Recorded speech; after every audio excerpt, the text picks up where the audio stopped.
Here's a picture of our board. We had a draft last Sunday, I believe it was, really early before the season. It's probably the earliest I've ever drafted before, because you're a month out. You've seen one preseason game, and then just from the first preseason game to the second, big injuries like Michelle McCoy happened, Kelvin Benjamin, RG3 got hurt. I think those were all the like real big fantasy impact ones that happened between one and two. But as you can tell here on the screen here, McCoy went up in early second, so he didn't know. Benjamin, I'm sure, went real early too. Yeah, third round. So I always advise not to do drafts, but this is the first time I'm in this league doing this, so I was kind of the new guy and, don't have much say in it. So I just kind of went with it to see how other leagues, draft and how it goes. So as you can see here, it's a typical snake draft. So over here is pick one, goes all the way to 12. I was actually ended up in 12. Like the last video I showed, just kind of, I think it was pretty much the order there, but that just kind of goes out, then it just wraps around. If you guys aren't familiar with snake, it just means that it goes 1 to 12, and then 12 picks twice, and I think you get it. So on this draft here, like I said in my last video, is that Le'Veon Bell I would definitely pick first. It has on almost all the consensus videos or rankings, I should say, that they say that he's one, Peterson's one. Like those guys are pretty good. Like from 1 to 4, Peterson Bell go like 1 to 2. Um, So yeah, so this draft kind of went down pretty typical of like the first, second pick. Lacey's second pick is great. He's probably in my like top 4 or 5 on running backs, and they're all kind of interchangeable. And then somebody picked Antonio Brown as a as the first wide receiver off the board on the third pick, which I completely understand. I like going wide receiver heavy too. Usually, though, if I have access to one of like the big 4 or 5 running backs, I'd say like Bell, Lacey, Peterson, Jamal Charles. It's probably be yeah, I guess it's 4. So those 4, I would be picking those over Antonio Brown, just because of the scarcity of the position when you have the option. Because those are for sure bell cow backs. They're gonna get 3 downs, and if you have the chance to keep those are always solid. But unfortunately, I was a 12th pick, as you can see at the end here. So the out of the 4 guys that mentioned, 4 went out of the first 5 picks, so I don't have access to those guys. So Antonio Brown, then Jamal Charles, Adrian Peterson at the 5th position, which is pretty surprising for me. Then Lynch went, which is perfectly fine there. Forte probably went a little early there. Usually he's back end of the first round, maybe second round, because Tressman left, which means that a lot of his targets are most likely going to go down. Last year he had a career year, 102 catches, which is ridiculous.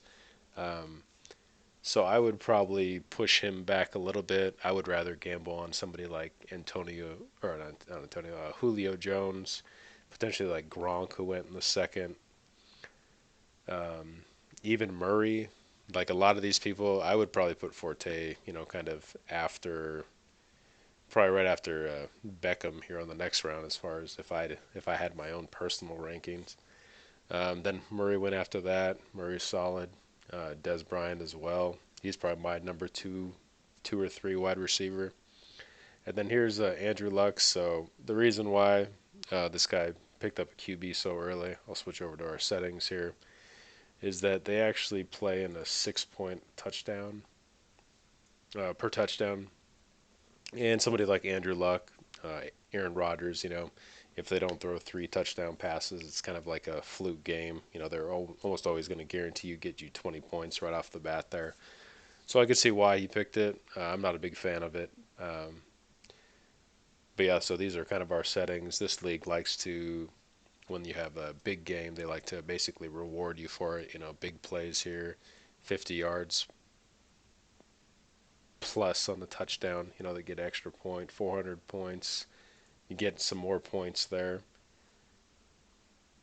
Same with the running backs, receivers, a lot of these here. So the teams as well, which I actually didn't see that till right now.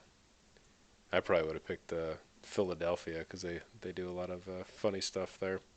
They scored a lot of points last year in our league, so that was kind of off topic though. So back on track here. So my pick comes around 12 here, and so I have Demarius Thomas, AJ Green. I think people were down on AJ this year. He was always like a top five, with the exception of last year when he wasn't healthy. He was banged up from, I think it was a foot injury. Demarius Thomas is just a monster. He has one of the best yards after the catch, and also Julius Thomas left, which means that they left out 10 plus touchdowns. So he's probably going to get a little bump there on touchdown. Just signed a big contract. Has Peyton Manning as quarterback, so those are all pluses there. Then after that, like I said, this draft was done before with the McCoy injury. So McCoy there, it's going to be pretty rough for him, especially since he took a quarterback in the first round. And so C.J. Anderson, this was probably the one that I struggled the most with. Coming back around, I was thinking about potentially A.J. Green, C.J. Anderson, and Rob Gronkowski. Those three are all three that I really liked on that. And even Forsett, I knew he wasn't going to come back to me, and I felt like that was a little bit of a reach. But I ended up with A.J. Green. Like Anderson on that pick.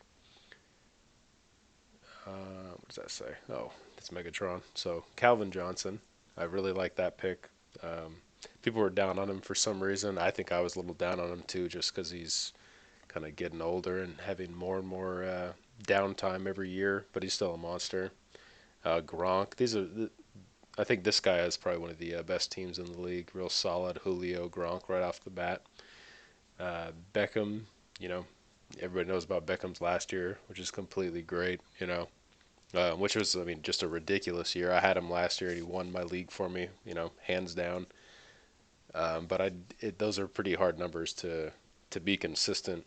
Like you're up there with some like Randy Moss, like some of the best wide receiver years ever.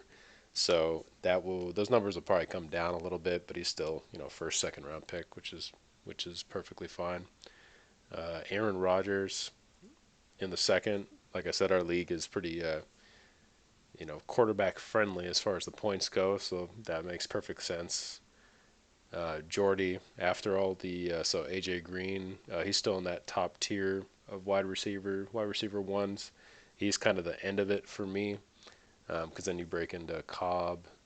Edelman went pretty early on that one. I think that this guy had some questionable decisions here. Like he drafted 4 quarterbacks right off the bat, or 4 wide receivers, and you can only play 3. One in the flex spot. So he knows something we don't, or he's just not going to make the playoffs, whichever one goes first. And then Mike Evans, I think he's going to be big. I think Buccaneers are going to be down a lot. He's one that I was going to target this year, but just where I fell, there was no chance for me to get him. Forsett, Jeffries, all great picks. This is the other guy that I think has a really solid team. Probably the top 3 or so. Ty, Brandon Cooks, and you're kind of getting into like Emmanuel Sanders is solid there. Ellington, there's still a lot of question marks about him. I think that he can be great, but there's a lot of moving parts in Arizona, and I don't think I'd spend a third round pick on him just for that. Same with Jimmy Graham.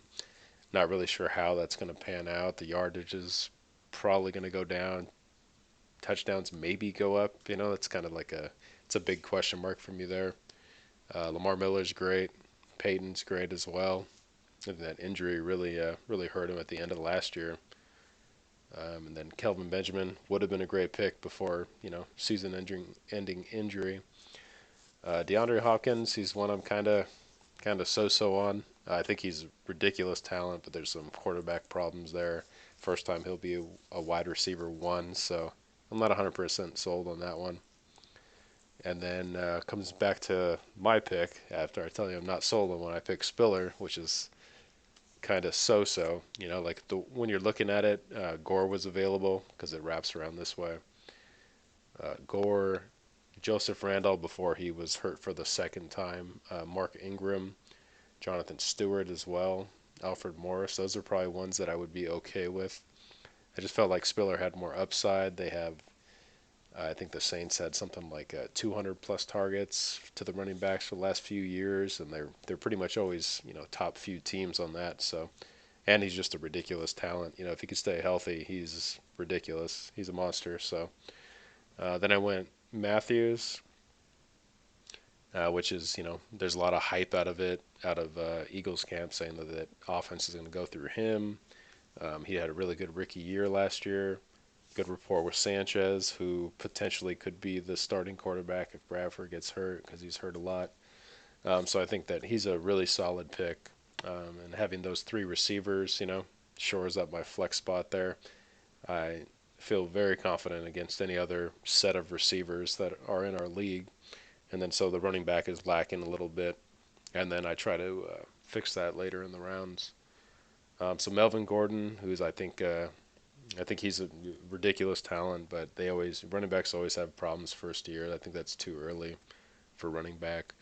Carlos Hyde, a lot of question marks out of that defense specifically. If they typically had a really strong defense and ran the ball a lot.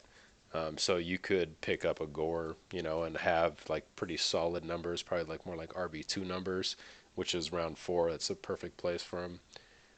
But I feel like they're going to be down a lot and they're going to be throwing a lot more, so I think his value is going to go down a little bit.